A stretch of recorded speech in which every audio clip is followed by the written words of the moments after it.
ako po muna po yung speaker ngayon dahil sila Pastor Rudy po kasi at sila Pastor Angie, kasama po si Ellie, ang kapatid ko po, nasa Hong Kong po sila ngayon. So, meron po silang re-encounter, I think parang noon Thursday pa po. And then, ngayon po, magpipreach po si Pastor Rudy dahil may church po tayo doon sa Hong Kong na meron po silang service ng Saturday. Kasi meron po tayong mga kababayan po doon na may trabaho po ng Sunday. Kaya dalawa po yung service nila doon, ng Saturday and Sunday. So ngayon, si Pastor Rudy, at anong oras na ba ngayon? 11. I think na nagtuturo na po siya ngayon doon sa Hong Kong. Di po sila namamasyal. Okay? Meron po silang assignment na ginagawa. Pero pwede po ba tayong yumuko at ipag-pray po natin ng mga leaders natin? At sa sarili niyo pong bibig na mag-pray din po tayo. Panginoon, salamat po ng marami sa umaga po na ito. Tinataas po namin sa iyo ang mga leaders namin, especially Pastor Rudy, Pastor Angie. Lord, hayaan mo na habang nagpipreach po siya ngayon, yung salita mo po, Lord, ang lumalabas sa kanyang bibig. At kung meron man po kami mga kababayan sa Hong Kong, Lord, na mga parang wala ng pag-asa, Lord, parang hindi na masaya. Pero dahil sa word na gagamitin mo, na lalabas po sa bibig po ni Pastor Rudy, ay magkakaroon po sila ng pag-asa. Kahit po sa amin dito, Lord, salamat po sa salita mo. Hayaan mo, Lord, na lahat ng mga lalabas po sa bibig ko ay galing po sa iyo, Holy Spirit. Baguhin mo po ang puso namin, baguhin mo po ang aming mga isip, at hayaan mo ang salita mo, Lord, na magbago po sa aming mga buhay. Maraming salamat po. In Jesus' name, amen, amen. Again, good morning po sa inyo at welcome po sa ating second service. Kanina po, meron pong 8:30 at kung meron po kayong mga hindi pa nagising, kapamilya, meron pa po tayong 2:30. Okay, sa dulos, sa Nabotas po tayo. Anyway, ito pong pag-uusapan po natin, para sa akin, basic po ito eh. Pero mas maganda po, no, na balikan natin yung mga basic or yung mga mas madadali. Kasi minsan sa buhay natin, no, masyado na tayong tumatalon or masyadong malayo na yung tingin natin. Kaya yung mga simpleng bagay, no, nakakalimutan po natin. Honestly ako, ngayong umaga, sa dami po natin dito, almost puno po tayo ngayon, hindi po tayo magkakakilala talaga. No? Hindi tayo magkakilala personally. Ako, hindi ko po kayo kilala, siguro sa muka, pero sa pangalan, parang hindi ko po kabisado lahat. Pero kaya po tayo nandito, or alam ko kung bakit kaya ka nandito sa simbahan, dito sa Fisher Mall, baka siguro iba sa inyo, may mga problema. Bakit ba tayo pumupunta ng simbahan? Tingin nyo, may idea ba kayo kung bakit kayo nandito? Siguro, hindi tayo pare-parehas ng sitwasyon. May masaya, di ba? Merong mga na-promote sa trabaho, magpapasalamat lang sa Diyos. Pero majority po ng mga pumupunta po ng simbahan, minsan, okay, may mga daladalang problema. Tama po ba? Or may kasalanan, gusto humingi ng kapatawaran sa Diyos, or minsan, siguro kala nila wala ng pag-asa, kaya pumupunta po sila ng simbahan. Tingnan mo yung katabi mo. Tingnan mo lang. Titigan mo lang. Parang siya yon. Mukhang okay lang yan. Nakapamasko lang na damit yan, pero may problema yan. Binigyan kayo bigla ng problema eh, no? Binigyan kayo ng problema, pero yun po ang katotohanan. Kaya may mga pumupunta po dito sa simbahan or kahit sampung simbahan kasi meron po silang gusto or meron silang gustong i-request sa Diyos. May mga problema tulad po ng binanggit ko. Pero I want you to know na God wants you to live your life to the fullest. Yun po ang gusto ng Diyos natin. Na magkaroon ka ng buhay na masaya, buhay na pinagpapala, buhay na masagana, yun po ang design kasi natin. Kaya lahat po ng mga nandito, okay, gusto ko pong sabihin sa inyo, yung lahat po ng gusto ng Diyos sa buhay mo, tayong nandyan, yung katabi mo, yan po yung design mo. Pero, sabi mo sa katabi mo, sabi mo sa katabi mo, para magising-gising yan. Pero, gusto din po ng Lord na magkaroon tayo ng genuine prayer life. Yun po ang gusto ng Lord. Kaya sabi ko nga po, babalik tayo sa simula. Babalik po tayo sa basic. Why? Bakit gusto po ng Lord yun na magkaroon tayo ng genuine prayer life? Kasi yung mga paraan or yung mga bagay na gusto mong mangyari, tulad po ng binanggit ko kanina, ang paraan lang po niyan, lahat para mangyari sa iyo yan, nasa prayer po yan. Nasa prayer. Yung binanggit ko sa iyo na kung gusto mong magkaroon ng pagpapala, kung gusto mong magkaroon ng buhay na masaya, masagana, okay? Ang paraan lang po niyan, nasa prayer. Kaya po, sa Bible, kung nagbabasa po tayo ng Biblia, marami pong example sa Bible or ilang beses po tinuturo sa atin, kung bubuksan niyo po yung Biblia niyo, na tinuturuan po tayong manalangin. Tama po ba? Madami po kayong mababasa ng verse na tinuturuan po tayong manalangin. At isa pa, marami ka pong makikita na example, story, okay, na character, buhay sa Bible na nakuha nila yung mga pangangailangan nila dahil po sa panalangin. Kaya kung ikaw po ay parang meron kang kailangan, tulad po ng sinasabi ko kanina kung bakit ka kaya nandito, hindi lang dahil magsisimba ka lang. Hindi pwedeng ganun lang. Ang daling-dali pong magsimba eh. Di ba? Yung iba nga sa inyo, pinilit. Di ba? Yung iba sa inyo, malamang may utang lang. Kaya magsisimba. Parang yung katabi mo yun. Kaya yung sinasabi ko po sa inyo, yung mga karakter po sa Bible na nakuha nila yon dahil po sa panalangin. Eh ang tanong, ang question, tanungin mo katabi mo, nagpipray ka kaya? Sige. Parang ayaw mo kausap yung katabi mo. Nagpe-pray ka kaya? Parang ayaw niya talagang kausap katabi niyo, no? Siguro hindi. At meron po akong kinuha sa Bible na pag-uusapan po natin. Pag-uusapan po natin. At ito pong tao na ito, pinapakita lang po niya, okay, na kung meron kang mga pangangailangan, magtiwala ka lang po sa Diyos. Alam niyo, regarding po sa prayer, ako honestly, hindi po ako magmamalinis. Every time po na hindi ako magpipray, isa lang po ibig sabihin nun. Aamin ako. Dumidepende ako sa sarili ko. Or parang minsan, okay yung sitwasyon ko. Sino dito nakaka-experience ng ganon? Yung hindi ka magpipray dahil pakiramdam mo, kaya mo naman eh. Yung hindi ka magpipray kasi pakiramdam mo, okay ka pa. Alam niyo ibig pong sabihin na yon? Dumidepende ka sa sarili mo. At ang prayer po ang magpapakilala sa'yo. Sigurado po ako dyan. Dadaan-dahanin ko. Ang prayer po, magpapakilala sa'yo yan. Bakit? Kung ikaw ba ay nagtitiwala sa Diyos. Kung ikaw po ay nananalangin, sigurado po ako, okay, dumidepende ka sa Diyos. Pero kung ikaw po ay parang, di ba, wala sa buhay mo, or wala kang genuine prayer life, isa lang po ang kasiguraduhan dyan. Yung lahat ng mga bagay na nakukuha mo, blessing, nakasurvive ka araw-araw, parang, di ba, parang meron ka, may trabaho ka. Kung hindi ka dumidepende sa Diyos at hindi ka nananalangin, sigurado po ako, yung lahat na nakukuha mo ngayon, based lang po yan sa lakas mo. Dumidepende ka lang sa sarili mo.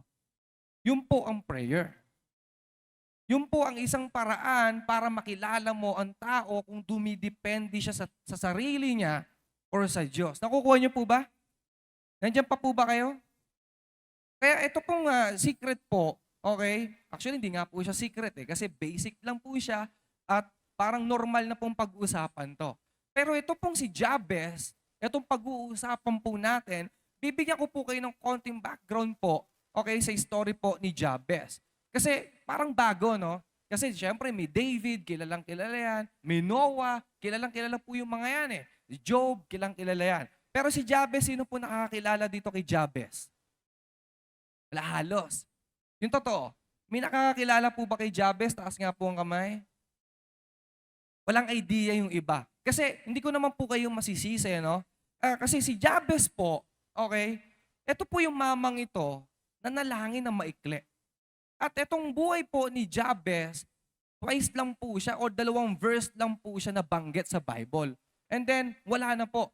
Wala na po siyang story sa Bible, kundi doon lang po sa 1 Chronicles. At napakasimple pa po ng mga nakasulat sa Bible about po kay Jabez. Ano po ba ginawa ni Jabez? Kaya po, binigyan ko po na title Ang title po natin ngayong umaga na to, The Power of Short Prayers. Andiyan po ba? The Power of Short Prayers. Bakit ko po nilagyan ng title, The Power of Short Prayers? Tulad po ng sinabi ko, si Jabez, hindi po mahaba yung story niya sa Bible. Hindi po mahaba. At yung prayer niya, hindi ganong kahabaan. Hindi po ganong kahaba. Pero ito po ang pinakamaganda. Dahil po sa prayer niya, anyway, hindi ko po kayo pangungunahan, ano po ba yung prayer ni Jabez? Sa 1 Chronicles 4, verse 10. Kung meron po kayong Bible, at hindi siya gumagana.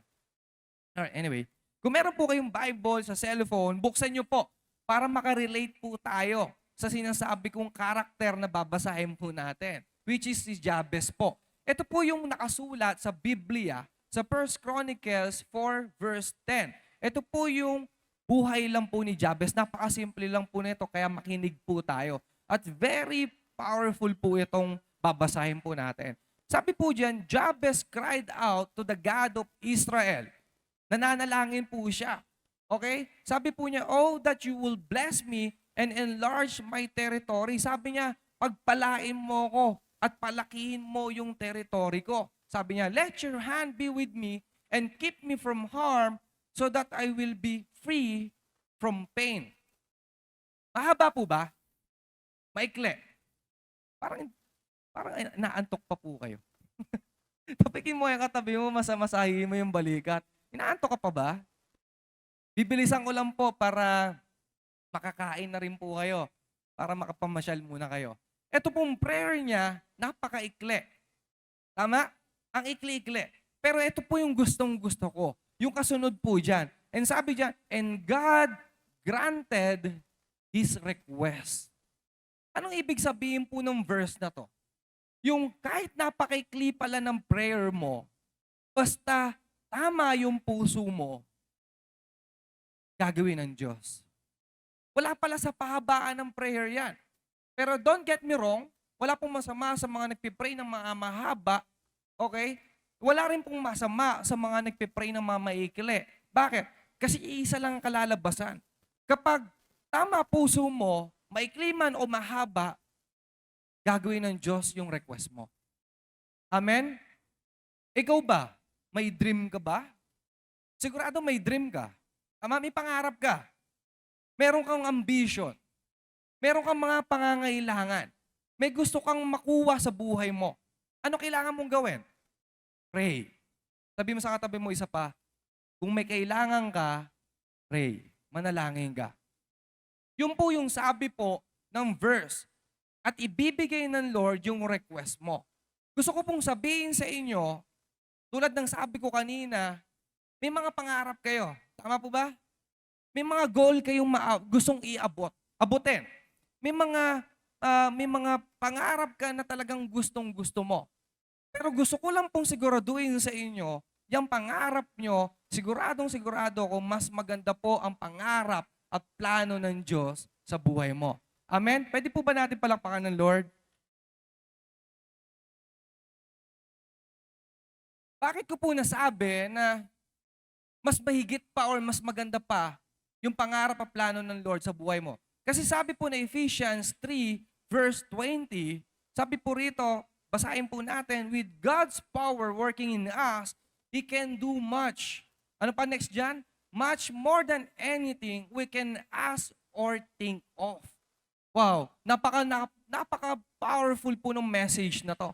Kasi isipin nyo na yung pinakamatinding pangarap na abutin ng isip mo, sisiguraduhin ng Diyos, mas maganda at matindi po ang plano niya sa buhay mo. Amen po ba? Ang ngayon, bibigyan ko po kayo ng iisipin. Laruin natin isip natin ngayon. Para medyo gumalaw-galaw po tayo. Ngayon, bibigyan ko kayo ng 5 seconds. Isipin mo kung ano yung pangarap na gusto mong makuha. Gusto mong maging police, or kung ano yung mga pangangailangan mo ngayon. Isipin mo ngayon, gusto mo lumago yung negosyo mo sa ganitong level. Isipin mo, sige, bibigyan ko po kayo ng 5 seconds. Okay, mag-isip pa kayo. Mag-isip po kayo ng mga bagay, okay, na gustong-gusto mong mangyari sa buhay mo? Meron na po ba? Meron na?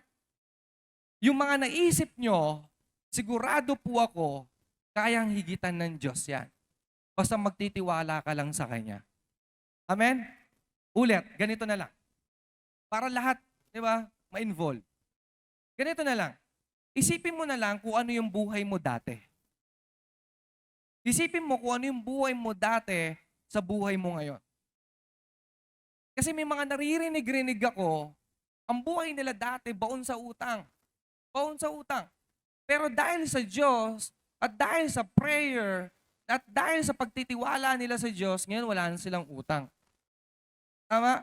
Yung buhay nga po nila Cholo talagang yung utang nila international. Sa inyo international din kasi Bombay Di ba? Lahi kasi Bombay.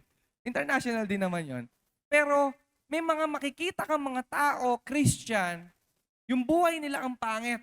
Sira ang pamilya, paun sa utang, di ba? Parang wala ng pag-asa. Pero because of prayer, nakaalis sila sa situation na pangit.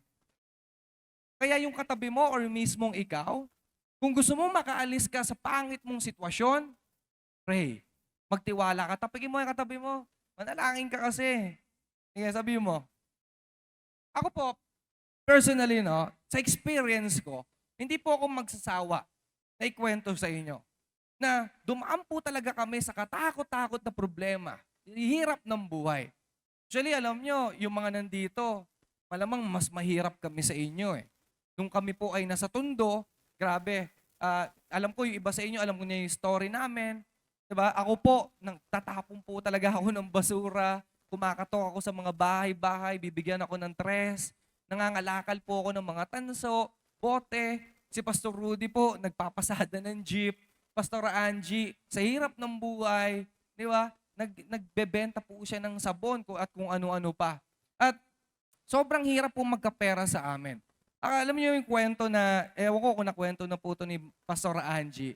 Meron siya 500. Kasi nung time po, nung siguro 2,000 po yun, ang laki na ng 500. At kailangan talaga namin ng pera. Nagkaroon po ng pagkakataon na wala po yung 500 niya. Syempre, hirap po ng buhay namin. Galit na galit po siya sa amin. Alam niyo yung ginawa ng nanay namin, Pastor Angie, pinabarangay po kaming 4. Dahil sa hirap ng buhay.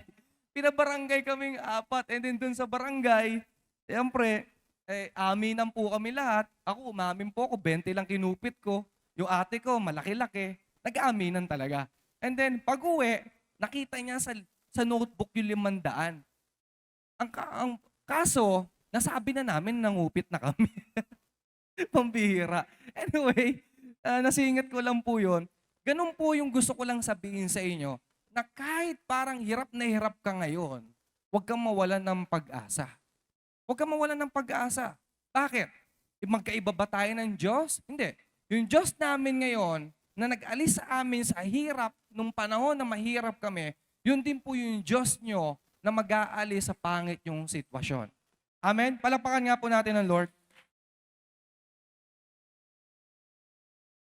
Kaya kung ikaw po yung tao na parang wala ng pag-asa, gusto ko lang pong itatak natin sa isip natin na lahat ng imposible sa iyo, posible po sa panalangin at sa Diyos.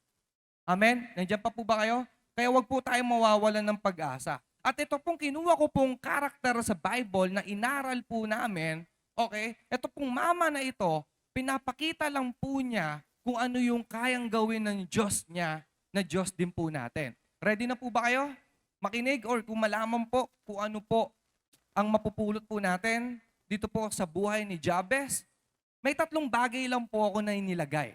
Kasi doon po sa verse na babasahin po natin or doon po sa maikling verse kung saan po siya kinuwento, okay, doon po tayo kukuha ng topic. At ito pong mga bagay na ito na pwede po nating ipag-pray araw-araw. At kung ikaw po ay parang, siguro nananalangin ka na, no?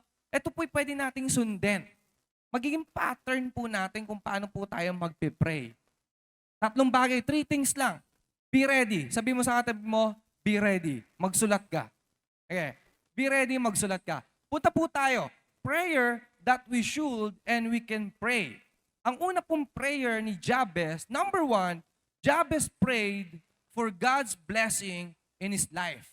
Ano po yung sabi niya? Ano po yung sabi po niya? Sabi niya, that you will bless me. Lord, naway pagpalain mo ako. Sabi po niya, nagpray po siya na, Panginoon, pagpalain mo ako. Sino po dito nananalangin na, Lord, i-bless mo ako? Wala. Sige, Lord, ako na lang. Sino po dito nananalangin na, Lord, bless me? Amen? Sigurado naman lahat tayo nananalangin tayo na parang, Lord, bigyan mo ako ng ganito. Lord, pagpalain mo ang pamilya ko. Lord, pagpalain mo yung business ko. Diba? Pero, parang ang sagwa pakinggan. Diba? Parang ang sagwa pong pakinggan. Yung tipong lagi kang humihingi sa Lord. Yung tipong laging, Lord, pengi ako nito, kailangan ko nito. Lord, give me. Lord, bless me. Parang ang sagwa po pakinggan no? Meron na ba nagsabi sa inyo na ang selfish mo naman, parang laging ikaw yung, laging hingi ka lang ng hingi? Ang sagwa pakinggan, siguro, sa tenga ng iba, ang sagwa. Pero alam niyo po ba, according to God, asking for blessing is absolutely fine. Okay lang po yun. Wala pong problema na humihingi ka. Kasi bakit? Kasi gustong-gusto po ng Diyos yun. Na nakikipag-usap ka sa Kanya. Na humihingi ka. Gustong-gusto po ng Lord yun. Yung tatay mo lang ngayon ang hindi gusto. Kasi tatay ko, ayaw ako na humihingi ako lagi sa Kanya. Nagagalit na Pero sa Diyos po, okay, gustong-gusto niya na nakikipag-usap ka sa Kanya. Gustong-gusto niya na pinagpapala ka niya. Why? Kasi yan po yung design niya. Yan po yung design mo. Pagpalaing ka. Bigyan ka ng buhay na masagana. Bigyan ka ng pagpapala na kailangan mo. Amen? Kaya wala pong problema kapag yun po yung mga sinasabi mo. Kasi sino ba naman tatay, di ba? Tatay po natin ng Diyos. Sino ba naman ang tatay natin na makita niya ang anak niya na maghirap? Wala naman siguro. Kasi si Pastor Rudy, sigurado ako, isa lang po ang gusto niyang mangyari sa buhay namin. Siyempre makita niya kami nagsaserve at namumuhay po ng masagana. Siyempre ganun din po ang Diyos natin. Ayaw niyang makita ang anak niya na naghihirap. Yung katabi mo, okay lang yon, manalangin ka na pagpalain ka ng Diyos. Okay po ba? Pero, sabi mo sa katabi mo, may pero pala. Pero, gusto niya i-bless ang buhay mo kung tapat ka sa Kanya. Yun lang. Kasi pwede naman talaga humingi. Pwede mo naman sabihin lagi na, Lord, bless me. Kaso kung gusto mong i-bless ka ng Diyos, ang gusto rin ng Diyos, maging tapat ka sa Kanya. Susundan niyo po ba? Ano po ba purpose ng paghingi mo? Ano po ba motive, okay, ng paghingi natin? Tama ba puso mo? Yun po kasi ang question Pwedeng humingi. Pwede pong humingi. Kaso ano po ang motive? Tama ba puso mo? Kasi kapag ako po, umihingi ako kay Pastor Rudy, laging tinatanong ni Pastor Rudy, para saan yan? Pero kung kung saan-saan lang yan, kasi mahilig po akong mag-alaga po ng mga hayop Kaya nagdi-disciple po ako. Joke lang. Hindi, mahilig po akong mag-alaga. May isda po ako, aso, pusa. Kapag meron akong kailangan or short ako sa pera, hingi ako kay Pastor Rudy. Pagkain ng ganito, ganyan. Sasabihin niya, para saan?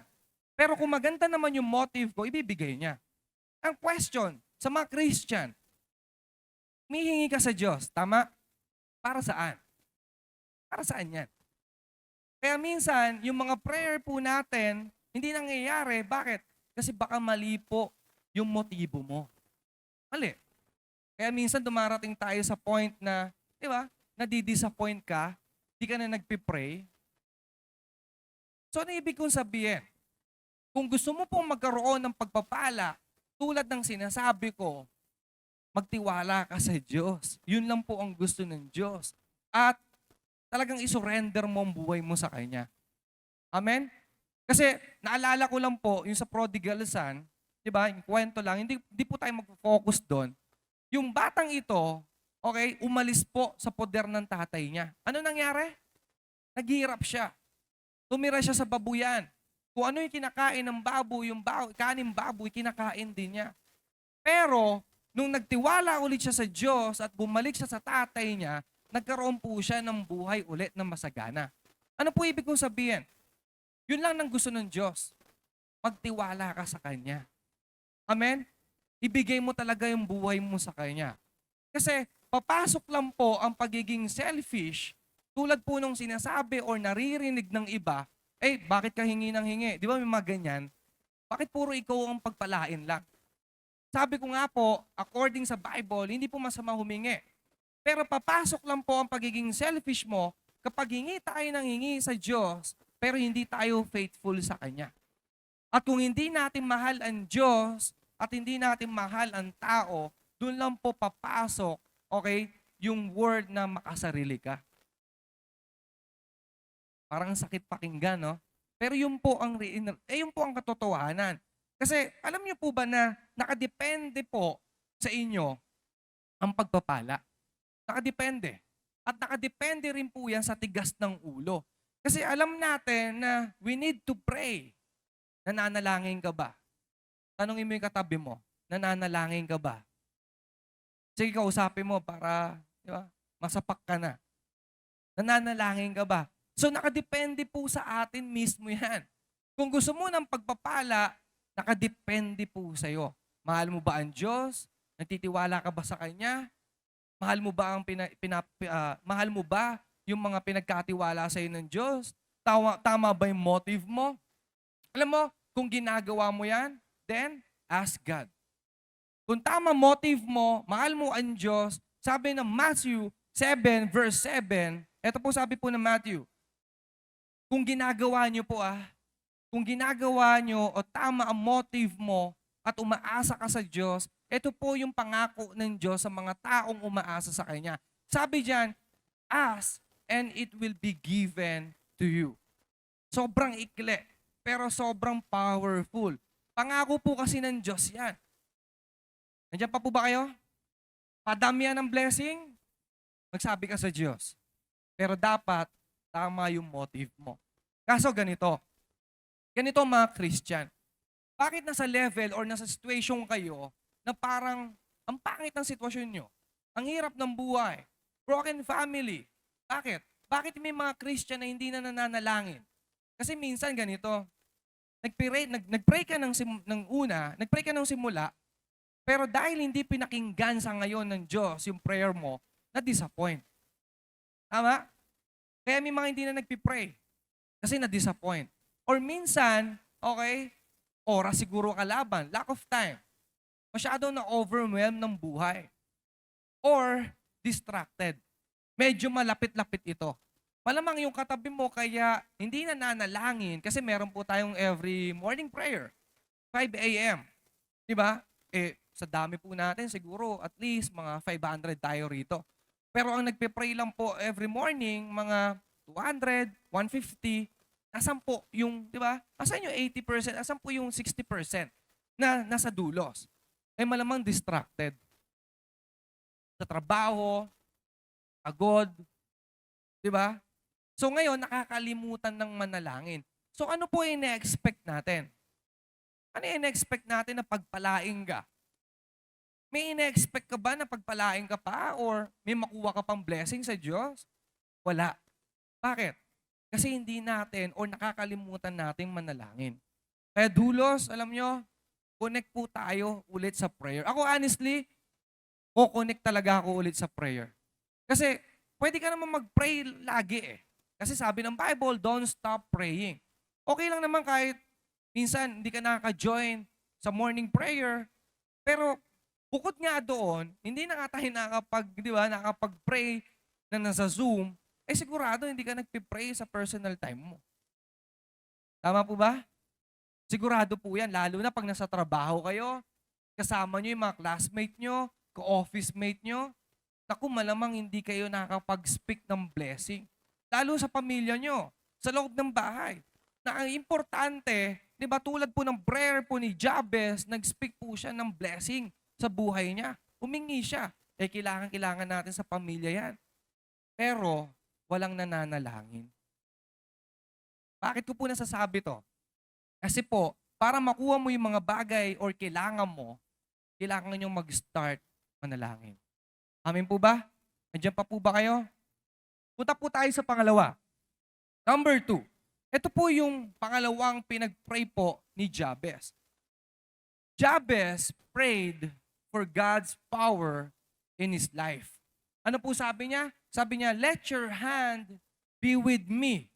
Ang ikli po ulit. Diba? I-ask for God's power sa maikling mensahe po niya. Ano ba laging laman ng prayer mo? Siguro, habang binabanggit ko po yung number 1, merong naglalaro sa isip nyo or kinokorek nyo ako.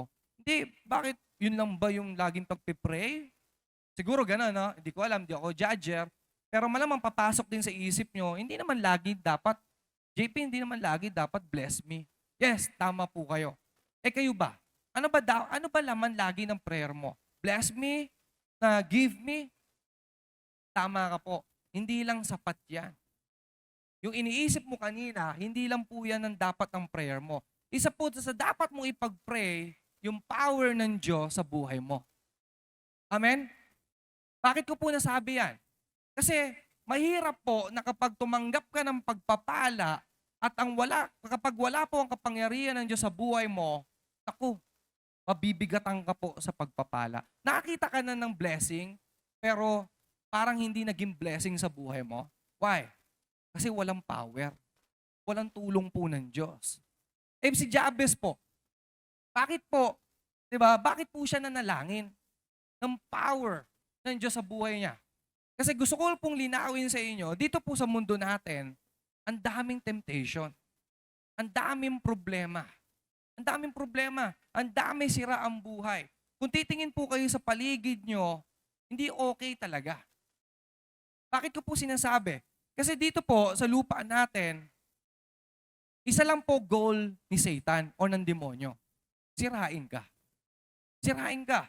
Wala po siyang gustong gawin kundi sirain ka. But if you have the power of God, lahat po ng plano ng kaaway sa'yo, walang magagawa yan. Amen? Ganun po kapangyarihan ng Panginoong Yesus sa buhay natin. Pwede po ba natin palakpakan ulit ang Diyos?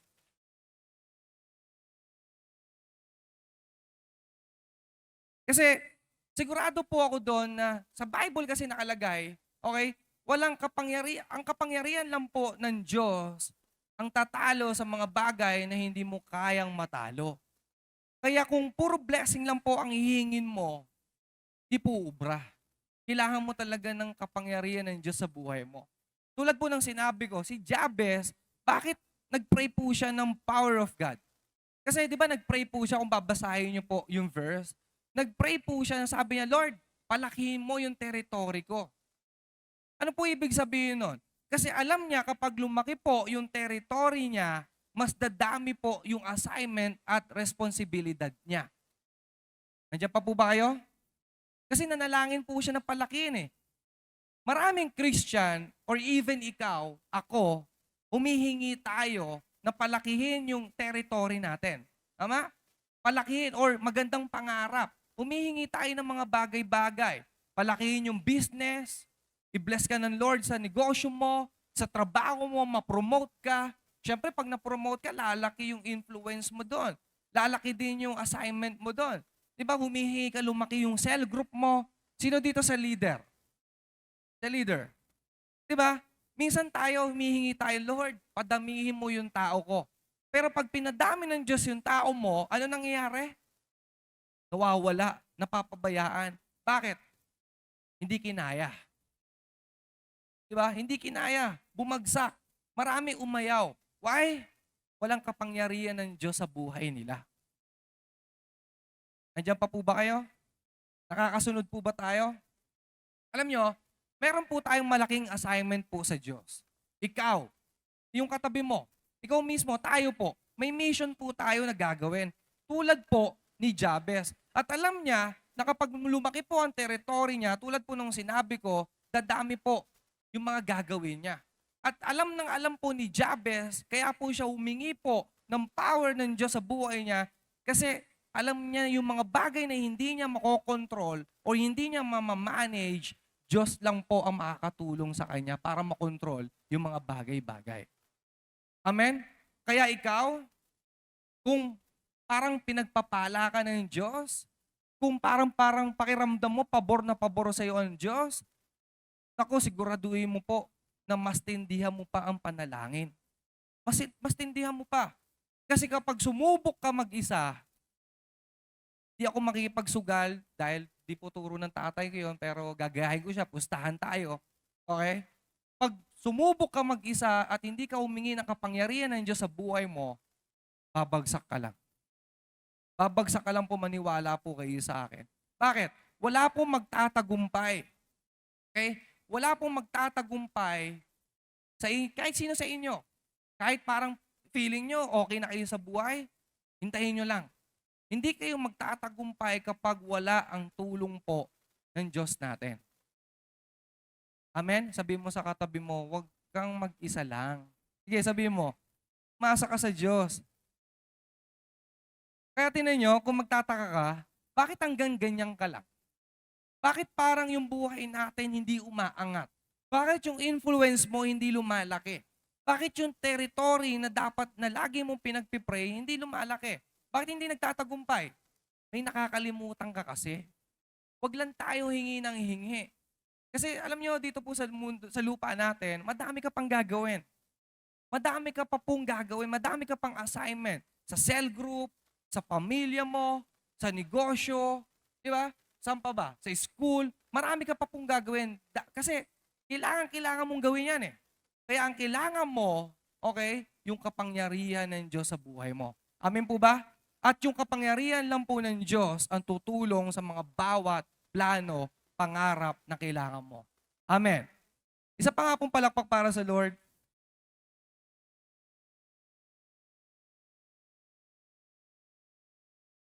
Punta po tayo sa number 3. May konting oras na lang po ako. Number 3, Jabez, ito po yung isa po sa mga pinag-pray po niya. Ito po yung huli. Jabez prayed for God's protection over his life. Ano po sabi niya? Nanalangin po siya. Sabi niya, keep me from harm so that I will be free from pain. Kung babasahin niyo po ulit yung verse, napakaikli po. Bakit po siya nanalangin ng protection during his time? Nag-iisip po ba kayo or naisip po ba natin, bakit siya nanalangin? Di ba, parang okay naman ng buhay. Di po. Kaya po siya nanalangin ng protection kasi alam po niya yung danger po ng mundo. Alam niya yung danger talaga. Kayo po ba, aware po ba kayo na kung ano po ang nangyayari sa mundo natin? At si Jabez po, okay, kaya po siya nag-pray ng protection dahil aware po siya at nire-recognize niya na delikado talaga ang mundo. Kaya pinagkakatiwala po niya sa Diyos. Okay, yung safety niya. Or yung mga bagay na hinihingi niya, pinagkakatiwala po niya sa Diyos. Tayo kasi ganito Humingi ng bagay-bagay pero, di ba, hindi natin pinagkakatiwala sa Diyos yung buhay natin. Nakaka-relate po ba kayo doon? Paano pa kaya ngayon? Kung magulo po ang mundo noong time ni Jabez, kaya po siya nag-pray ng protection, sigurado po mas magulo po mundo natin ngayon. Kasi tumingin ka sa paligid. Paglabas mo, tumingin kayo sa paligid nyo. Napakadami po sira ang buhay. Napakadami po lulong sa drugs, patayan dito, patayan doon, pamilya sira-sira, di ba? May mga maraming may sakit, ang dami aksidente nangyayari. Di ba? Yung sa US nga po Grabe, napakatagal. Ilang days pinabot yung sunog na yun? Ang dami na apektuhan. May idea ba kayo kung ilang days inabot yung sunog na yun? Grabe, no? So, kung ikaw yun nasa situation na yun, sigurado kailangan mo talaga ng God's protection. Kasi ganito, yung mga bagay po na nangyayari sa inyo, kunyari, may aksidente, hindi lang para nagkataon yan. Ito, pakinggan niyo po Minsan, ganito, kapag parang nadapa ka, or dito po, sa multimedia, parang parating merong error, parang may problema, hindi nagkataon lang or parang nagkaroon lang ng problema yung isang gamit. Sabi ni Pastor Rudy sa amin, minsan ganito, kapag nagkakaroon ng problema or diyan sa mga computer, ibig sabihin, spiritual attack yan. May atake talaga. Bakit? Bakit ko po nasasabi? Kasi malinaw po sa Bible na ang kalaban po natin dito, si Satan. Ang demonyo talaga. Alam niyo ba, bigyan ko kayo ng konting story po ng demonyo. Bawat isa sa inyo, may katabing demonyo. Huwag kang tumingin sa katabi mo. Hindi siya. Baka isipin mo kasi, baka bigla kang Hindi. Ganito. Lilinawin ko, baka maligaw kayo. Bawat isa sa atin, may nakabantay talagang demonyo. Again, hindi yung katabi mo yan. Ano ba ginagawa niya? Babantayan ka niya. Hihintayin ka niyang magkamali. Hintayin ka niyang magkamali. At kapag nagkamali ka, doon lang po siya nagkakaroon ng opportunity. Okay? Para gumalaw sa buhay mo. Isa pang example. Yung story po ni Job. Kasi baka mamaya sabihin nyo, kwentong barbero yan. Hindi po. Yung nangyari po sa buhay po ni Job, alam niyo po ba yung story ni Job? Alam niyo yung story ni Job kung sa mga nagbabasa po ng Bible. At para po sa mga hindi kilala si Job, medyo babanggitin ko lang po ng konti pero ayoko po doon mag-focus. Si Job po kasi, ang dami nangyari sa buhay niya. Nawala lahat ng ari-arian niya, namatay yung anak niya, nawala po halos lahat. Ano po ibig ko sabihin? Nangyayari po sa kanya yon dahil pinayagan ng Diyos. Paano ko sisingit si Satan? Si Satan po, ganito po ang ginagawa niya. Till now, hanggang ngayon. Yung katabi mong kaaway o si Satan, pumapanig po yan sa langit. Kilala po niya ang Diyos. Halimbawa, Kirk. Si Kirk. May nakabantay sa kanyang demonyo pero hindi si Eric yon. Okay? May nakabantay sa kanya. At habang nagsiselfone siya, si Kirk, may ini-scroll or nanonood siya ng mga maling bagay. Maling pinapanood. Makikita po ni Satan yon. Ang gagawin niya, papanig po siya sa langit. Sasabihin niya sa Diyos, itong si Kirk ko, huwag mong pagpapalain to. Di ba ganun po ginawa niya kay Job? Ganun po ginawa niya kay Job eh. So ano nangyari? Binigyan ng pagsubok ngayon. Kasakit, nawala yung mga bagay na nasa kanya, kinuha lahat na nasa kanya. Ano po ibig kong sabihin? Minsan, ganito, may mga bagay ka na-experience ngayon. Or baka ngayon, may na-experience ka na parang ang sama ng buhay mo ngayon. Parang puro problema yung buhay mo ngayon. Pinapayagan po ng Diyos yon. Why? Kasi nagkakaroon lang po ng kapangyarihan si Satan, okay, kapag hindi ka umaasa sa Diyos. Andiyan pa po ba kayo? Kaya alam nyo, dulos, lagi po kayong manalangin ng protection. Lalo na po sa mga bagay na hinihingi nyo. Kasi kami po sa bahay, gusto ko lang din po ikwento sa inyo, ang laging utos sa amin ni Pastor Rudy, kahit lalabas lang kayo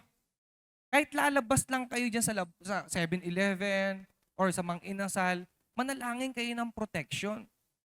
Ako nga po, may pagkakamali akong nagawa. Nung parang 2 months ago, lumabas po ako. Namasyal po ako, punta ako ng mall, nagda-drive po ako. Limutan kong mag-pray, pero hindi ko po alam na hindi ako nakapag-pray.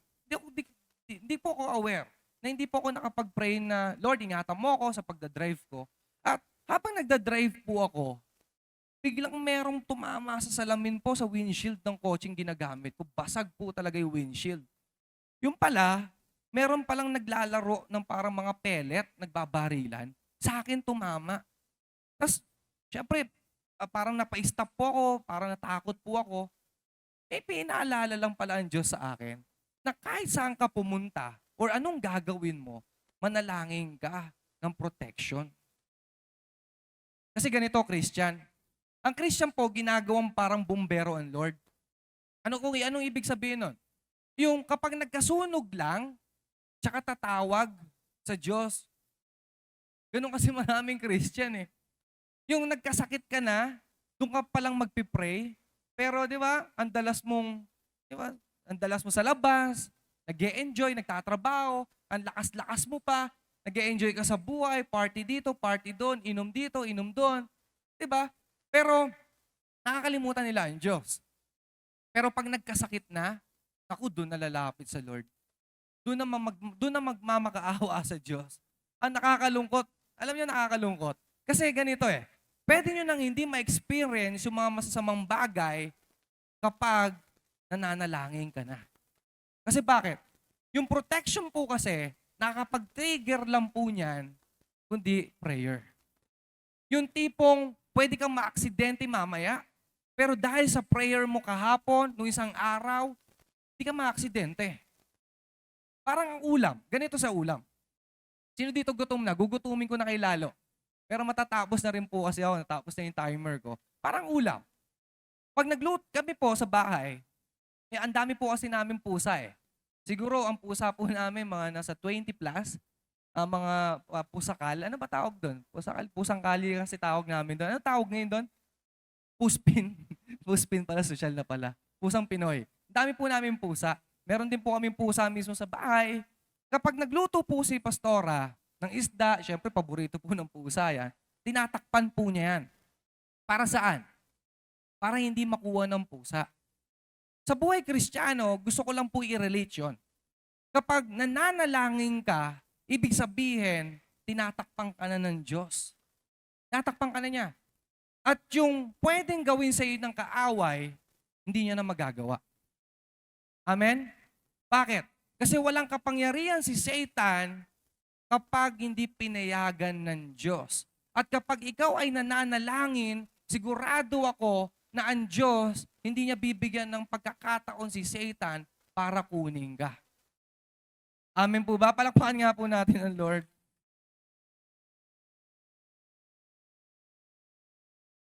Kasi si Jabez, kaya po siya, isa po sa mga dahilan kung bakit po siya nanalangin, hindi lang dahil sa aksidente or kung ano yung mga nasabi ko. Si Jabez po, bakit po siya nanalangin ng God's protection? Kasi ganito, alam niya na habang pinagpapala siya ng Diyos at na binibigay ng Diyos, kasi sabi diyan, di ba, and God granted his request. Alam niya kasi na kapag habang pinagpapala siya ng Diyos, mas dumadami po ang pagsubok. Aware po ba kayo doon? Sino dito nakaka-experience ng, di ba, Lord, minsan umiiyak ka sa Diyos. Kailan nag-serve ako? Bakit ngayon sobrang, di ba? Bakit ngayon ang dami ko pang kaaway? Kailan nagtitiwala ako sa Diyos? Kailan nagpe-pray ako? Kailan parang blessed na blessed ako, ang ganda na ng araw ko? Bakit bigla nagkakaroon ng problema? Pag may ganong pagkakataon, na-experience nyo po yan? May mga pagkakataon na parang ang sarap ng buhay.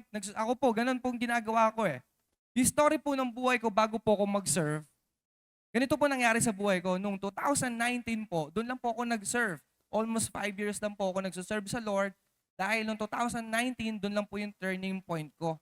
Ang nangyari sa buhay ko, nung gusto ko na pong isurrender sa Lord ang buhay ko, nakikinig na ako ng Bible, nakikinig na ako sa preaching, babasa na ako ng Bible, nagpe-pray na ako, at parang gumaganda na yung buhay ko, biglang nagkaroon ako ng pinakamatinding problema na hindi ko pa na-experience. Alam niyo ang ginawa ko? Sinisi ko ang Diyos. Sabi ko, bakit ganito? Kailan nagsuserve na ako sa'yo? Di ba? Naghahalit po talaga ako. Sabi ko, bakit kailan nagsuserve na ako, bakit ngayon mo pa ako bibigyan ng problema? Yung pala, ang lesson pala nun, tulad po ni Jabez, na habang pinagpapala ka ng Diyos, mas tindihan mo prayer. Bakit? Kasi sabi ng Bible, hindi lang puro pagpapala ang pwedeng ibigay ng Diyos, kundi may mga pagsubok din. At alam po nung mamang ito, si Jabez, na habang pinagpapala siya, okay, habang dumadami yung responsibility niya, mas titindi ang mga critics, mas titindi ang kaaway. Kasi bakit? Ayaw kasi ng demonyo na ginagamit at umaasa ka sa Diyos. Kaya mas titindihan niya, okay, ang pag-attack po sa inyo. Paano ko po nasabi yon? Gusto ko lang po basahin yung verse. Sabi po ng Bible sa 1 Peter, kasi baka mamaya sabihin nyo, hindi, walang demonyo. Yung katabi ko lang. Hindi ako natatakot sa demonyo, yung katabi. Sa katabi ko, natatakot ako. Hindi po, ito po ang katotohanan. Sabi po ng 1 Peter Think seriously about how you live. Watch carefully for danger. Ito po, remember that the devil is your enemy. Alalahanin nyo daw, ang kalaban nyo daw po ang devil, si Satan. Sabi po, ano po gustong gawin ni Satan? He wants to hurt you. Gustong-gusto daw po kayong saktan. Ay, he walks about like a hungry lion. Para daw po siyang leon na gutom. Ano gusto niyang gawin sa atin? He is looking for someone to kill and then eat them. Alam niyo yung verse na to, kung iintindihin nyo, nakakatakot. Nakakatakot. Kasi si Satan pala, wala siyang ibang gustong gawin kundi patayin ka. Sirain ang buhay mo. Sirain ang pamilya mo. Kaya si Jabez, noong time niya at aware siya na pwedeng gawin ni Satan yan, kaya po siya humingi na ng tulong sa Diyos. Kaya dulos, alam nyo, kung ayaw nyo ma-experience yung mga bagay na na-experience nyo ngayon, kung ayaw nyo na maulit yung mga bagay na nangyayari sa inyo ngayon, humingi po tayo ng protection sa Diyos. Umasa po tayo. Bakit? Kasi yung mga bagay na hindi mo kayang kontrolin, yung mga bagay na hindi mo kayang labanan, ang Diyos lang po ang may kakayahan, alisin at labanan yan sa buhay mo. Amen? Amen po ba? Kasi ganito po, tulad po ng sabi ko, pwede mag-request. Pwede kang manalangin ng bless ka ng Diyos. Pwede kang manalangin ng power ng Diyos sa buhay mo. Pwede kang humingi ng protection. Uulitin ko lang po, ano motive mo? Ano yung motibo mo? Tama ba puso mo? At kung tama po puso nyo, okay, kung ano po yung gusto nyo mangyari sa buhay nyo, sigurado ako, mangyayari po yan. Katulad po, yung nangyari po sa buhay po ni Jabez. Basta siguraduhin nyo lang po na nabubuhay tayo according to His will. Blessing, favor, di po problema sa Diyos yan. Napakadali pong magbigay sa Diyos. Napakadaling magbigay ng Diyos. Hindi po madamot ang Diyos natin. Pero ang question, nabubuhay ka ba according to His plan? Nabubuhay ka ba according to His purpose? Kasi kung gusto mo maabot yung dream mo, isa lang po sagot dyan. Mahalin mo ang Diyos at magtiwala ka sa Kanya. Amen? Pwede po ba tayong tumayo lahat?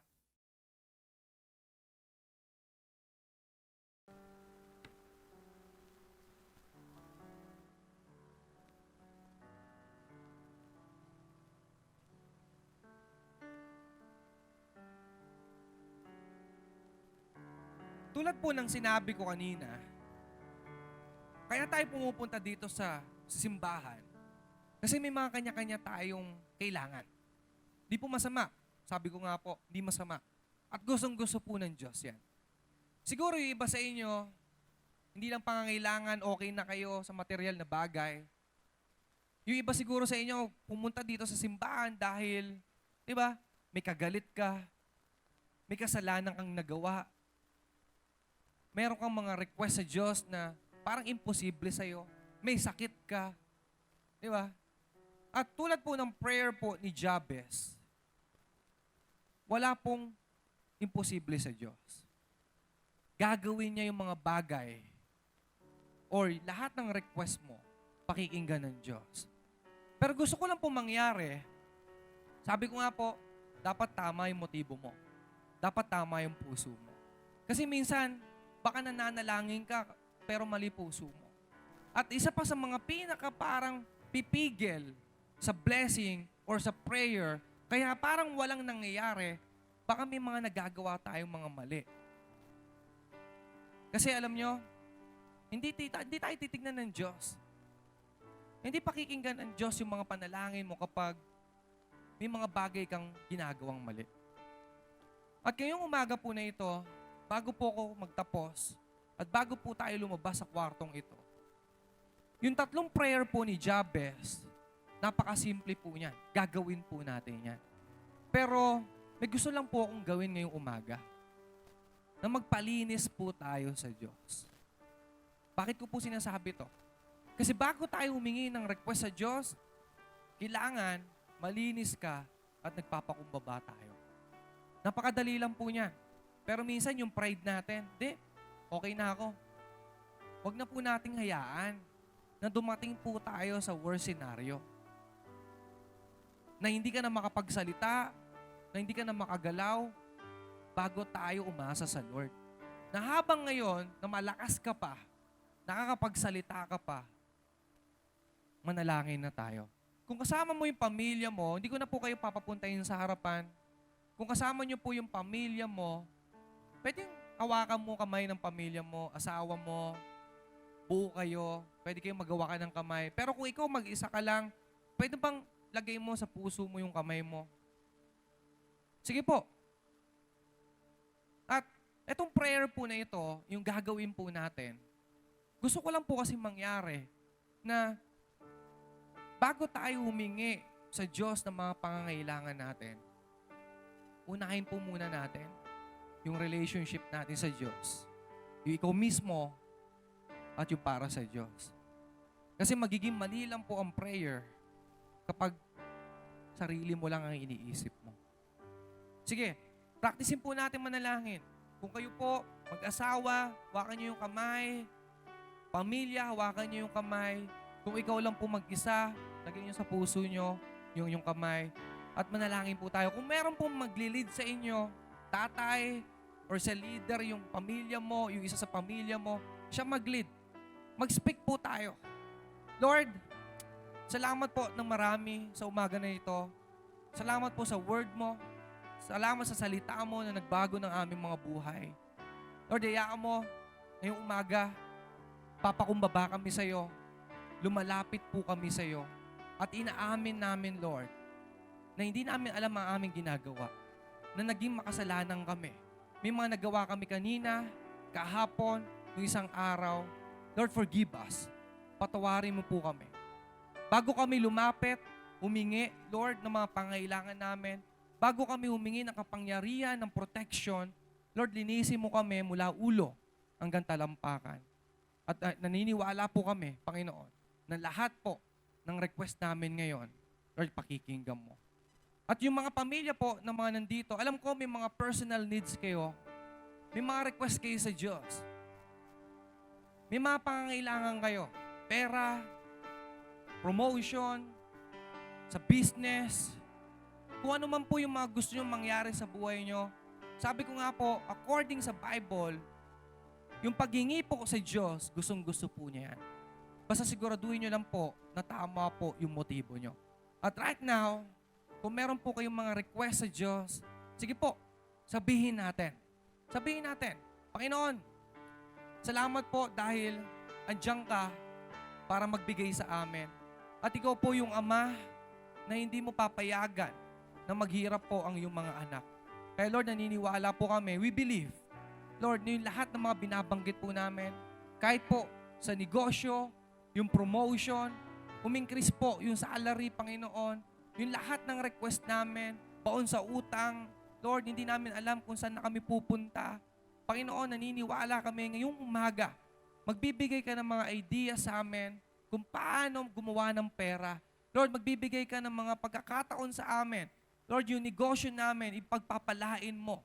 Lord, yung trabaho, mapopromote kami. Lord, yung kahit po yung sa sahod, tataas po ito. Panginoon, salamat dahil ikaw po ang inaasahan namin. Hindi yung lakas namin, hindi yung mga bagay na meron na kami. Kundi Lord, ang inaasahan namin, ikaw mismo. Kahit po Lord, yung power, Lord, yung kapangyarihan mo, Lord, hinihingi po namin. Ang katulad po ng prayer ni Jabez, dahil naniniwala po kami dito po sa mundong ito, may mga challenges, may mga pagsubok, Panginoon, may mga bagay kami dadaanan, meron kami mga bagay, Lord, na gagawin, may mga assignment po kami sa iyo. At hindi po namin mamamanage yun, Lord, kung wala yung kapangyarihan mo. At Lord, salamat po sa protection sa bawat isa. Lord, kino-cover ko po sila ng banal mong dugo mula ulo hanggang talampakan. Panginoon, salamat po. Yung mga bagay na mangyayari o masamang bagay na mangyayari sa amin, Lord, hindi na po mangyayari yon dahil protected na po kami. Lord, ng kapangyarihan mo, ng dugo mo. Panginoon, salamat po sa umaga na ito. Hayaan mo na lahat po ng mga ni-request namin, tulad po ni Jabez, pinakinggan mo. Kaya Lord, excited po kami. Excited po kami magkwento ng mga bagay na ginawa mo sa amin. Excited po kami mag-testimony na meron kaming tinanggap. Merong nangyari sa buhay namin. Meron nangyari sa pamilya namin. At Lord, lahat po yun galing po sa iyo. Kaya Lord, salamat po na maraming marami. In Jesus' name, Amen, Amen.